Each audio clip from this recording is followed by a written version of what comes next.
అప్పుడే bus main road దగ్గర ఆగుతుంది. ఆ బస్సులో నుంచి మహాలక్ష్మి దిగి బాయే వెళ్తాను, నాన్న వస్తాడు అంటూ ఇంకా వాళ్ళకు టాటా చెప్పింది. బస్సు అక్కడి నుంచి వెళ్ళిపోతుంది. ఎవరు రాకపోవడంతో మెల్లగా ఊరు దగ్గరే కదా అంటూ నడుచుకుంటూ అలా వస్తూ ఉంది. అలా దారిలో వస్తూ ఉంటే ఆ పక్కని బాగా మందు తాగుతూ ఒక్కసారి ఈ అమ్మాయి పైన ముగ్గురు ఆకతాయిలు కన్ను వేస్తారు.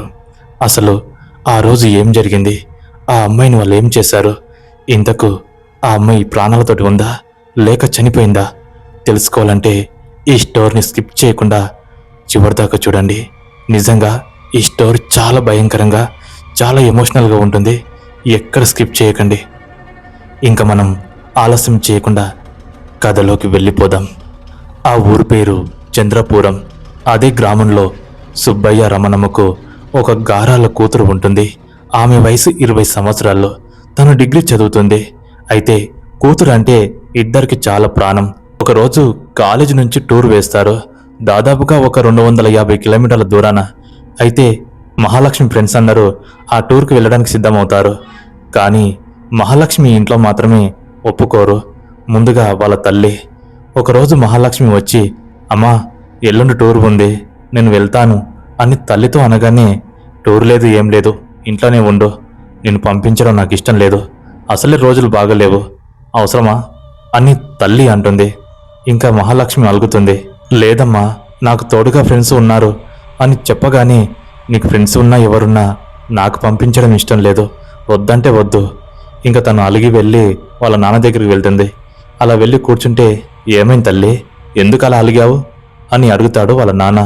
చూడు నాన్న, అమ్మాయి ఎక్కడికి వెళ్ళొద్దని అంటది, నాకు కూడా ఒక సంతోషం ఉండాలి కదా, నేను కూడా బయట తిరగాలనుకుంటాను కదా అని మహాలక్ష్మి అంటే, ఇప్పుడు ఏమైంది తల్లి, నేనున్నాను కదా, పద మీ అమ్మతో నేను మాట్లాడతాను అంటూ మహాలక్ష్మిని తీసుకొని తల్లి దగ్గరికి వస్తాడు వాళ్ళ నాన్న. అలా వచ్చి, ఏమోయ్ కూతుర్ని వద్దని అంటున్నావంట, వెళ్ళని లేవే, అది ఒక్కగానొక కూతురు మనకు, అబ్బాయిలు లేరు, ఉన్న ఆస్తి అంతా దాందే, అది బాగుండాలని కదా ఇంత కష్టపడింది అని తండ్రి అనగానే, చూడయ్యా రోజులు అసలు బాగలేవు, పైగా దీనిపైనే అందరి కళ్ళు ఉంటాయి, కాలేజీకి వెళ్తేనే కంగారు పడతాను, వచ్చే సమయానికి ఏ అవతారంలో ఉంటుందో అని నా భయం నాకుంటుంది అని తల్లి అనగానే, ఏం కాదోయ్ అలాంటిదేం జరగదు, నా తల్లి బంగారం, ఏం కాదు, అందరూ వెళ్తున్నారు, సరదాగా వెళ్ళని, దానికే ఎందుకింత రాదంతం, ఫోన్లే వచ్చేస్తుంది, అయినా కాలేజీ నుంచి కదా, తను సపరేట్ పోతలేదు కదా అని అంటాడు. ఏందయ్యా నువ్వు ఆ పిల్లకి అలా సపోర్ట్ చేస్తావు, దాని గురించే కదా నేను బాధపడుతున్నాను అని అనగానే, చూడు ఏం కాదు రమణమ్మ, మన కూతురు పైన మనకు నమ్మకం ఉంది, పాపమే పోని, దానికి కూడా కొన్ని సరదాలు ఉండాలి కదా అని ఇంకా నచ్చ చెప్తాడు. ఇంకా నువ్వు ఫిక్స్ అయ్యావంటే ఇంక నేను కాదంటన్నా, సరే మీ ఇష్టం అని తల్లి ఒప్పుకుంటుంది. ఇంకా మహాలక్ష్మి చాలా సంతోషపడుతుంది. చాలా థ్యాంక్స్ నాన్న అని తండ్రికి చెప్తుంది. పర్లేదమ్మా నా బంగారు తల్లివి కదా అంటూ దగ్గర తీసుకుంటాడు. ఇంకా ఎల్లుండి టూర్ వెళ్ళాలి. ఆ రోజు ఉదయం పూట మహాలక్ష్మిని తన బైక్ పైన ఎక్కించుకొని సరిగా 5 కిలోమీటర్ల దూరాన ఉన్న ఆ మెయిన్ రోడ్ దగ్గరికి తీసుకెళ్తాడు మహాలక్ష్మి వాళ్ళ నాన్న. అక్కడికి వెళ్ళగానే అక్కడికి టూర్ బస్ వచ్చి ఉంటుంది. బైక్ ఆపగానే మహాలక్ష్మి కిందకి దిగుతుంది. నానా వెళ్తాను మరి జాగ్రత్త అని అంటుంది. తల్లి జాగ్రత్తగా వెళ్ళు, వెళ్ళినాక నాకు ఒకసారి ఫోన్ చేయి, నువ్వు చేరుకున్న విషయం నాకు తెలియాలి అని అంటాడు. సరే నానా అని వాళ్ళు మాట్లాడుకుంటూ ఉంటే, వాళ్ళు అలాగే మాట్లాడుతూ ఉన్నప్పుడు మహాలక్ష్మి ఫ్రెండ్స్ చూస్తారు. అంకుల్ నీ కూతురికి ఏం కాదు, మేము ఉన్నాం కదా, తనని బంగారంలా చూసుకుంటాం, 2 డేసే కదా అంకుల్, మా పైన నమ్మకం ఉంచండి, మేము ఉన్నాక మీకెందుకు భయం అని మహాలక్ష్మి వాళ్ళ నాన్నకు వాళ్ళ ఫ్రెండ్స్ ధైర్యం చెప్తారు. అప్పుడు ఆయన సంతోషపడి, అమ్మా జర జాగ్రత్తగా చూసుకోండి, నా బిడ్డ అసలే అమాయకురాలు, ఒక్కగానొక కూతురు అని బాధపడతారు. ఏం కాదు అంకుల్ మీరు వెళ్ళండి, మేము మహాలక్ష్మిని మంచిగా చూసుకుంటామని టాటా చెప్పి ఇంకా వెళ్తూ ఉంటారు. మహాలక్ష్మి వాళ్ళ నాన్న వెళ్ళేంత వరకు చెయ్యి ఊపుతుంది. అలా ఇంకా బస్సు ప్రయాణాన్ని కొనసాగించింది. సరిగా వాళ్ళు అనుకున్న ప్లేస్కు చేరుకున్నారు. మొత్తానికి 2 రోజులు బాగా ఎంజాయ్ చేసి 3వ రోజు మధ్యాహ్నం వరకు ప్రయాణం కావాలని అనుకున్నారు. అలా మధ్యాహ్నం పూట అందరూ బస్సు ఎక్కారు. బస్సు ఎక్కి తిరిగి ప్రయాణం అయ్యారు. మధ్యలో ట్రాఫిక్ అవి ఉండడంతో సరిగా రాత్రి 9 గంటల సమయాన మహాలక్ష్మి వాళ్ళ ఊరుకు 5 కిలోమీటర్ల దూరం ఉన్న ఆ గేటు దగ్గరికి బస్సు రాబోతుంది. అప్పుడు మహాలక్ష్మి బ్యాగ్ సిద్ధం చేసుకుంటూ ఉంటే లోపల ఉన్న వాళ్ళ ఫ్రెండ్స్, ఏయ్ మహాలక్ష్మి, ఈ సమయాన్ని ఎక్కడికి పోతావే? అంత లేదు, ఈ రోజు నువ్వు మా ఇంటికే రా, రేపు కాలేజీకి వెళ్ళిన తర్వాత ఇంటికి వెళ్ళొచ్చు వాళ్ళు అంటారు. కానీ మహాలక్ష్మి, లేదే, సమయం 9 అవుతుంది, నేను కిందకు దిగి నాన్నకు ఫోన్ చేస్తాను, దగ్గరే కదా, నాన్న తొందరగా వచ్చేస్తాడులే అని అంటుంది. కాదే, అవసరం అంటావా? మీ నాన్నకు మేము మాట ఇచ్చాము, అయినా మాతో వస్తే నీకేం బాధ? మా ఇంటికి రా, వెళ్ళిపోదామని వాళ్ళు ఎంత బలవంతం చేసినా లేదే. ఇప్పటికీ అమ్మ కూడా ఎంత కంగారు పడుతుందో, తను నన్ను చూడకుండా ఉండలేదు. మా నాన్న కూడా అంతే. వద్దే, మళ్ళీ బాధపడతారు, ఎంత చీకటైనా వెళ్ళిపోతాను, నాన్న ఖచ్చితంగా వస్తాడు అని అంటూ బస్సు ఆపమంది. బస్సు ఇంకా గేటు దగ్గర ఆగింది. బస్సు దిగిన మహాలక్ష్మి వాళ్ళ ఫ్రెండ్స్కు బాయ్ చెప్తుంది. వాళ్ళ ఫ్రెండ్స్ ఏమి, ఏ మహాలక్ష్మి జాగ్రత్త, ఇంటికి వెళ్ళాక కాల్ చేయని అంటారు. సరేనే అనగా ఇంకా బస్సు అక్కడి నుంచి వెళ్ళిపోతుంది. ఆ ప్రాంతమంతా నిర్మానుషంగా ఉంది. ఆ బస్టాప్ పక్కన ఒక టీ కొట్టు ఉంటుంది. అందులో ఒక ముసలాయన ఉంటాడు. మహాలక్ష్మి కిందకి దిగి ఇంకా వాళ్ళ నాన్నకు ఫోన్ చేయాలని మొబైల్ తీస్తుంది. తీయగానే అందులో ఛార్జింగ్ 1 పాయింటే ఉంటుంది. అది కూడా కొట్టుకుంటూ ఉంది. వామో, ఛార్జింగ్ అయిపోయేటట్టు ఉంది అని ఫోన్ చేసే లోపే ఫోన్ స్విచ్ ఆఫ్ అయిపోతుంది. షెట్ అనుకుంటూ దిక్కులు చూస్తుంది. ఈ సమయానికి ఫోన్ స్విచ్ ఆఫ్ కావాలా అనుకుంటూ మళ్ళీ ఆన్ చేస్తుంది. కానీ స్విచ్ ఆఫ్ అయినాక మళ్ళీ ఆన్ కాదు కదా. ఇంకేం చేసేది లేక అటు ఇటు చూస్తుంది. ఒక ఆటో ఉంది. అది వాళ్ళ ఊరును దాటుకొని ఇంకొక ఊరికి వెళ్తుంది. అందులో 2 మగవాళ్ళు ఉన్నారు. ఆ ఆటోలో 2 మగవాళ్ళే ఉండడంతో మహాలక్ష్మి భయపడి ఆ ఆటో ఎక్కకుండా దూరం నిల్చొని ఉంది. ఆటో వెళ్ళిపోతుంది. ఆ దారిలో ఇంకా ఎవరు లేరు. అలా 30 నిమిషాలు ఎదురు చూస్తుంది. అలా ఇంకా దిక్కులు చూస్తూ ఉంటే అక్కడ ఉన్న టీ కొట్టు అతను షట్టర్ మూసి దగ్గరికి వస్తాడు. తల్లి, ఇక్కడేం చేస్తున్నావు? చీకటి పడింది, ఈ ఆలలో ఎక్కువసేపు ఉండడం మంచిది కాదు, ఎవరి కోసం ఎదురు చూస్తున్నావని అనగానే, తాత, మా నాన్న వస్తాన్నాడు, అందుకోసమే ఇక్కడ ఉన్నాను అంటూ మహాలక్ష్మి అంటుంది. 9:30 అవుతుంది తల్లి, మీ నాన్న ఇంకెప్పుడు వస్తాడు అని అనగా, ఫోన్ చేశాను తాత, ఫోన్ స్విచ్ ఆఫ్ అయిపోయింది, చేసేదేం లేక ఆటో కోసం ఎదురు చూస్తున్నాను. ఇంతకుముందు ఒక ఆటో వెళ్ళింది, కానీ భయమేసి ఎక్కలేదు తాత. మా ఊరికి చెందిన ఆటో ఏదైనా వస్తే ఆటోలో వెళ్ళిపోతాను తాత అని ఆ పెద్ద ఆయనతోటి అంటుంది. కాదమ్మా, చీకటి పడింది, మరి నేను మీ ఊరు వరకు రావాలా అని అనగా, లేదు తాత, నీకెందుకు శ్రమ, నేను ఎలాగైనా వెళ్ళిపోతానులే అంటూ తనకు ధైర్యం చెప్పింది. మీరు కంగారు పడకండి, మీరు వెళ్ళిపోండి, నేను ఎలాగైనా వెళ్ళిపోతానంటూ తాతకు ధైర్యం చెప్పగానే ఆ తాత కూడా, సరే అమ్మా, జాగ్రత్తగా పో, మీ నాన్న రాకపోతే ఎవరైనా వస్తే ఆటో గాని బండి గాని ఉంటే వెళ్ళిపో అని చెప్పి ఆ తాత వెళ్ళిపోతాడు. తాత కూడా వెళ్ళిపోయిన తర్వాత ఆ ప్రాంతం అంతా ఇంకా చీకటిగా మారిపోతుంది. అక్కడే మహాలక్ష్మి ఒంటరిగా నిలబడి చూస్తూ ఉంది. ఎటూ చూసినా వాహనాలు లేవు. వాళ్ళ ఊరు వైపు వెళ్ళే ఒక ఆటో కానీ ఒక బైక్ కూడా లేదు. మహాలక్ష్మికి ఇంకా భయం వేసింది. అక్కడ ఎక్కువసేపు ఉండకుండా తొందరగా వెళ్ళిపోతే ఇంటికనే చేరుకుంటాం కదా అని మనసులో అనుకుంటుంది. ఆ రోజు వెన్నెల రాత్రి, వెన్నెల కురుస్తూ ఉంది. రోడ్డు ఎంతో స్పష్టంగా కనబడుతుంది. ఇంకా మహాలక్ష్మి ఆలోచించకుండా తొందరగా వెళ్ళిపోవచ్చు కదా అంటూ అడుగులు గబగబ వేస్తూ ఉంది. అలా ముందుకు అడుగులు వేస్తూ ఉంటే దారంతా నిర్మానుషంగా, చుట్టుపక్కల అంత భయంకరమైన వాతావరణం ఉంది. మహాలక్ష్మి దిక్కులు చూడకుండా ముందుకు వెళ్తూనే ఉంది. కానీ మహాలక్ష్మి వెళ్లే దారి గురించి చాలా పుకార్లు ఉన్నాయి. అర్ధరాత్రి పూట ఆ దారి గుంట ఆకతాయిలు తిరుగుతారు, మందు తాగుతూ రోడ్డు పక్కల అరుస్తూ ఉంటారని చాలామంది అనుకుంటే చాలాసార్లు విన్నది. కానీ అవేవి పట్టించుకోకుండా ఆ సమయాన్ని ఇంకా ఏం చేయాలో తెలియక నడుస్తూ ఉంది. చుట్టూ చూస్తూ భయపడుతూ రోడ్డుని చూస్తూ ముందుకు వెళ్తూ ఉంది. దూరంగా గుడ్ల గుప్పలు అరుస్తూ ఉన్నాయి. ఆ దారంతా ఎవరు లేరు. అలా ముందుకు అడుగులు వేస్తూ సరిగా 2 కిలోమీటర్లు చేరుకుంది.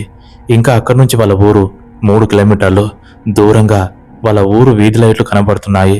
మహాలక్ష్మి ఇంకా ఎంత తొందరగా వెళ్ళిపోతే అంత మంచిదంటూ అడుగులు స్పీడ్గా వేస్తుంది. ఆ రోడ్డు పక్కన ఒక గుడిని చూస్తుంది. ఆ గుడి చాలా పురాతనమైనది.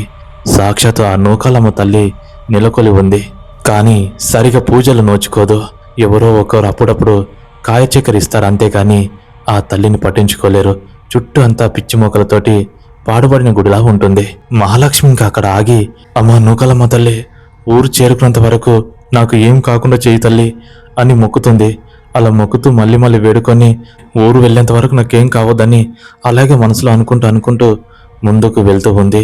అలా మహాలక్ష్మి ముందుకు నడుస్తూ వెళ్తూ ఉండగా కాస్త దూరం వెళ్ళగానే ఇంకా వాళ్ళ ఊరు 2 కిలోమీటర్ల ఉంటుంది. అలా రోడ్డు పైన గజ్జల చప్పుడు చేసుకుంటూ అడుగుల శబ్దం చేస్తూ వెళ్తూ ఉంటే అప్పుడు రోడ్డు పక్కన 3 ఆకతాయిలు, సరిగా వయసు వాళ్ళది 35 సంవత్సరాలు ఉంటాయి. వాళ్ళు ఆ రోడ్డు పక్కన తాగుతూ ఎంజాయ్ చేస్తూ ఉన్నారు. రోడ్డు పైన మహాలక్ష్మి వెళ్తున్న కాళ్ళ అడుగుల శబ్దాలు వీళ్ళకు వినబడతాయి. ఒక్కసారిగా వీళ్ళు అటు చూస్తారు. రేయ్, ఈ సమయాన రోడ్డు పైన ఎవర్రా వెళ్ళేది? చీకటి బాగా పడింది కదా అని అందులో ఒకడు అంటాడు. అవునరా, ఎవరో నడుస్తున్నట్టున్నారు అంటూ అక్కడ గమనించగానే అక్కడ మహాలక్ష్మి బ్యాగు వేసుకుని లంగా బోనిలో నడుస్తూ ఉంది. ఆ గజ్జల శబ్దానికి ఆమె వైపు చూసిన వీళ్ళు, రేయ్, ఈరోజు సింహానికి జింకపిల్ల దొరికినట్టు ఎవరో అమ్మాయి దొరికిందిరా, ఈరోజు పండుగ చేసుకుందామని వాళ్ళు 3 అంటారు. అలా అనుకోగానే, అవును మామ, మంచి మందు తాగుతున్న సమయాన చక్కని చుక్క పోతున్నట్టుంది, పద దాన్ని పట్టుకుందామని 3 లేచి అటు పరిగెడతారు. అలా పరిగెత్తి మహాలక్ష్మి ముందుకు చేరుకోగానే మహాలక్ష్మి చాలా భయపడుతుంది. మహాలక్ష్మి భయపడగానే, ఏంది పాప ఒంటరిగా పోతున్నావు, తోడు రమ్మంటావా ఏంది అని అందులో ఒకడు అంటాడు. అప్పుడు మహాలక్ష్మి కంగారు పడుతూ 2 అడుగులు వెనుకకేసింది. ఎవరు మీరు? తోవకడ్డం తప్పుకోండి, నేను వెళ్ళిపోవాలి. వెళ్ళిపోదులే పాప, వెళ్ళిపోదులే, నిన్ను మేము మీ ఇంటి వరకు దింప పెడతాము, తొందర ఎందుకు? ఒక్క 10 నిమిషాలు అలా పక్కకు వచ్చావంటే అంతా అయిపోతుంది, మేమే స్వయంగా మీ ఇంటి వరకు దిగబెడతాం అని నవ్వుతారు. అలా నవ్వుతూ ఉంటే, ఏయ్, పిచ్చి పిచ్చిగా ఉందా? మీకు అక్క చెల్లెలు లేరా? ఏం మాట్లాడుతున్నారు మీరు అని సీరియస్ అవుతుంది. మాకు అక్క చెల్లెళ్ళు ఉన్నారు కానీ నీలాంటి ఫిగర్ లేదు, అందుకోసమే కదా మా తపన అంటూ ఎగతాళిగా మాట్లాడతారు.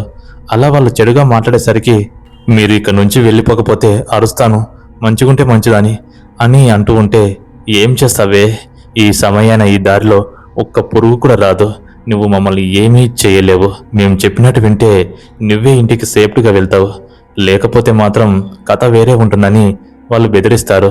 అన్నా, ప్లీజ్ అన్నా, అడ్డు తప్పుకోండి, నేను వెళ్ళిపోవాలి, మా వాళ్ళు నా కోసం ఎదురు చూస్తారన్నా అంటూ వేడుకుంటూ ఉంటుంది.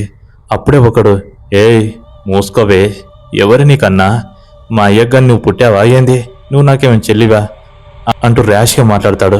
అలా మాట్లాడగానే మహాలక్ష్మికి ఇంకా పూర్తిగా అర్థమవుతుంది, వీళ్ళు మృగాలు, వదలరని అనుకుంటుంది. ఇంకా అక్కడి నుంచి తప్పించుకోవాలని పరిగెడుతుంది. రే, దాన్ని పట్టుకొనిరా అని అనగానే మిగతా 2 వెళ్ళి మహాలక్ష్మిని పట్టుకుంటారు. మహాలక్ష్మి ఏడుస్తుంది. వదిలేయండి అన్నా, మీ కాలు పట్టుకుంటాను, వదిలేయండి అన్నా అంటూ వేడుకుంటుంది. ఏయ్, వదిలేస్తామే, ఒక్క 10 నిమిషాలు అయిపోయాక వదిలేస్తాం, ఇంత అందమైన అమ్మాయి మాకు ఎదురు పడితే ఎలా వదిలేస్తాం చెప్పు అంటూ తనని ఆ పక్కనే ఉన్న శ్మశానంలోకి లాక్కుని వెళ్తున్నారు. మహాలక్ష్మి గిలగిల కొట్టుకుంటుంది, వేడుకుంటుంది, కానీ ఆ రాక్షసులు వదలడం లేదు. అలా మహాలక్ష్మిని తీసుకుని వెళ్ళి ఆ శ్మశానంలో ఒక మర్రిచెట్టు కింద పాడేస్తారు. మహాలక్ష్మి కింద పడి ఏడుస్తుంది. అన్నా, వదిలేయండి అన్నా, నా దగ్గరికి రాకండి అన్నా, వద్దన్నా, మీకు చెల్లెల్లాంటిదాని అని ఎంత అంటున్నా కూడా వాళ్ళు నవ్వుతారు. ఒకడు తన దగ్గరికి వెళ్ళి అసభ్యంగా ప్రవర్తిస్తూ ఉంటే మహాలక్ష్మి ప్రతిఘటించి మళ్ళీ పారిపోవాలని చూస్తుంది. వాళ్ళు వెనుక నుంచి కాలు పట్టుకుంటారు, కింద లాగేస్తారు, లాగేసి తనని గట్టిగా కొడతారు. అలా చెంపలపైన కొడుతూ ఉంటే మహాలక్ష్మి ఒక్కసారిగా ఏడుస్తూ స్రోహ తప్పి కింద పడిపోయింది. అలా స్రోహ తప్పి పడిపోగానే, రేయ్, ఆలస్యం చేయకండి రా, తొందరగా పని కానివ్వండి, తొందరగా వెళ్ళిపోదాం అని ఒకడు అనగానే అందులో ఒకడు మహాలక్ష్మి వైపు కామంగా చూస్తూ తన పైన పడి తనని చెడపాలని చూస్తూ ఉన్నాడు. ఎప్పుడైతే వాడు తన పైన పడి తనని చెడపాలని చూస్తూ ఉండగానే అప్పుడే భయంకరమైన శబ్దం వెనుక నుంచి వినబడింది. ఆ శబ్దం ఎలా ఉందంటే దిక్కులు పెకటిలేలా భయంకరంగా వచ్చింది. ఆ శ్మశానం అంతా మారి మోగిపోయింది. అన్నా అంది కదరా, పాపం చెయ్యాలని ఎలా అనిపిస్తుంది ఒక శబ్దం వినబడింది. ఆ శబ్దం రాగానే వీళ్ళకేం అర్థం కాలేదు. 3 ఒకసారిగా వెనుకకు చూస్తారు. రేయ్, యువతిరాది, ఇంత చీకట్ల ఇక్కడ ఇంకెవరన్నా ఉన్నారా అంటూ చూస్తూ ఉన్నారు. కానీ ఆ శబ్దం మళ్ళీ రాలేదు. రాకపోయేసరికి ఇదంతా భ్రమ అనుకుంటూ, రేయ్, తొందరగా కానివ్వండి అని అనగానే మళ్ళీ అందులో ఒకడు తనను తాకబోయాడు. చెప్పాను కదరా, ఆ అమ్మాయిని ముట్టుకుంటే మీ తలలు పగిలి చచ్చిపోతారు, మర్యాదగా వదిలేయండి అని ఆ శబ్దం వచ్చింది. ఈసారి వీళ్ళకు కోపం చాలా వచ్చింది. యువతివే నువ్వు, దమ్ముంటే ధైర్యం ఉంటే మా ముందుకు రా, దొంగచాటుకు నా ఉండి మొత్తుకుంటావేందే అని అరుస్తారు. అలా అరుస్తూ చుట్టూ చూస్తూ ఉంటారు. ఎక్కడ ఎవరు కనబడరు. యువతివే నువ్వు, మంచి సమయాన్న మూడు జడగొడుతున్నావు, ఎక్కడున్నావే నువ్వు? దమ్ముంటే ముందుకురా అని రెచ్చగొట్టి మాట్లాడతారు. అలా రెచ్చగొట్టి మాట్లాడితే ఇంకా ఎక్కడ కనబడబోయేసరికి మీరు కానివ్వండిరా, ఎవతొస్తుందో చూసుకుంటా అని ఇంకొకడు అనగానే మిగతా ఇద్దరు మళ్ళీ తనను ముట్టుకోబోతారు. అలా ముట్టుకోబోయేసరికి ఈసారి గాలి పెద్దగా వస్తుంది. వెనకాల భయంకరమైన నవ్వు. వాళ్ళు భయపడి పైకి లేచి చుట్టూ చూస్తారు. అలా చూస్తూ ఉండగానే యువతివే నువ్వు, ఎటు ఉన్నావు? దమ్ముంటే ముందుకురా అని అరుస్తూ ఉన్నారు. అలా అరుస్తూ ఉంటే ఆకాశంలో పెద్ద మెరుపు. ఆ మెరుపు వెలుతురికి ఆ చెట్టు పక్కన దూరంగా ఒక మహిళ కనబడుతుంది. ఆమె కనబడగానే వీళ్ళకు కోపం వస్తుంది. రే, అదేరా, అదే కావచ్చు, మనం డిస్టర్బ్ చేస్తుంది అదే, పద అడుగుదాం అంటూ వాళ్ళు వెనుక నుంచి వెళ్ళి ఆమె దగ్గర నిలబడతారు. నిలబడి, ఏయ్ నువ్వేనా మా ఆనందానికి అడ్డు వస్తున్నావు? కోరి వచ్చి మాతో చిక్కుకున్నావు, నిన్ను కూడా నలిపేస్తామని వాళ్ళు నవ్వుతారు. అలా నవ్వగానే ఆకాశంలో పెద్ద మెరుపు. అలా మెరుపు వచ్చి ఒక చెట్టు పైన పడుతుంది. ఆ చెట్టు వెలుగుతుంది. ఆ వెలుతురులో అక్కడ నిలబడిన ఆ తల్లి ఒక్కసారిగా వెనుకకు తిరుగుతుంది. అలా తిరగగానే ఆ ప్రళయ చండి రూపాన్ని చూసిన వీళ్ళు గజగజ వణుకుతారు. ఆమె ఎవరో కాదు, సాక్షాత్తు ఆ నూకాలమ్మ తల్లి. ఆ నూకాలమ్మ తల్లి పెద్ద బొట్టుతోటి భయంకరమైన విశ్వరూపంతోటి వాళ్ళని చూసి గట్టిగా అరిచింది. ఆమె చూపుకు విలవిలలాడి వీళ్ళు దూరం పడ్డారు. ఇంకా తల్లి చేతిలో త్రిశూలం పట్టుకొని గిరగిరగిర తిప్పుతూ నృత్యం చేస్తూ వాళ్ళ ముందలా అరుస్తూ ఉంది. ఆ తల్లి రూపాన్ని చూసి వాళ్ళు వణుకుతూ ఉన్నారు. గజగజ వణుకుతూ కింద పడి కొట్టుకుంటున్నారు. నాలుక పెద్దగా బయట పెట్టి, ఎలా చెయ్యాలనిపిస్తుందిరా, అన్నా అని పిలిచిందిరా. చెల్లితో సమానమైన ఆడదాని తాకాలని ఎలా అనిపించిందిరా? ఆడది కనబడితే ఆగలేకపోతారా? మీలాంటి రాక్షసులకు సరైన శిక్ష సావేరా అంటూ ప్రళయ రుద్రకాళిలా ఆమె ఊగుతూ వాళ్ళపైన దాడి చేసింది. ఒక్కొక్కరిని వెంటాడి ఆ త్రిశూలంతోటి ఒక్కొక్కరిని మట్టు పెట్టింది. వాళ్ళు ఆ తల్లిని చూడగానే సగం చచ్చిపోయారు. ఇంకా వాళ్ళని అక్కడే నానా రూపం లేకుండా మాయం చేసింది. తర్వాత ఆ తల్లి శాంతించి మామూలు రూపంలో వెళ్ళి మహాలక్ష్మి తలపైన చెయ్యి వేయగానే ఆ మహాలక్ష్మి స్పృహలోకి వచ్చింది. స్పృహలోకి రాగానే తన కళ్ళ ముందర ఉన్న మహాలక్ష్మి ఆ కాంతివంతమైన ముఖాన్ని చూసి చాలా భయపడుతుంది. తల్లి, భయపడకు, నేను కాపాడనికే వచ్చాను, పద ఇంటికి వెళ్ళిపోదాం అంటూ మహాలక్ష్మిని తట్టి లేపింది. మహాలక్ష్మి ఏమీ మాట్లాడకుండా తనను అలాగే చూస్తూ పైకి లేచింది. చుట్టూ చూస్తూ భయపడుతుంది. భయపడకు తల్లి, ఇక్కడ ఎవ్వరు లేరు, అంతా అయిపోయింది, పద అంటూ తన చెయ్యిని పట్టుకొని ఆ రోడ్డుపై నుంచి తీసుకుని వెళ్తుంది. తన స్పర్శ తగలగానే మహాలక్ష్మికి ఇగలేనంత ధైర్యం వచ్చింది. అలా ఆ తల్లి తనను తీసుకుని రోడ్డుపైన ముందుకు వెళ్తూ ఉంది. రోడ్డుపైన కుక్కలని తనను చూసి కిందకి వంగి దండం పెడుతున్నాయి. మహాలక్ష్మికి ఏం అర్థం కాలేదు. తన రూపం చాలా కాంతివంతంగా పెద్ద బొట్టుతోటి జడకొప్పు కట్టుకొని ఒక అమ్మోర్లా కనబడింది.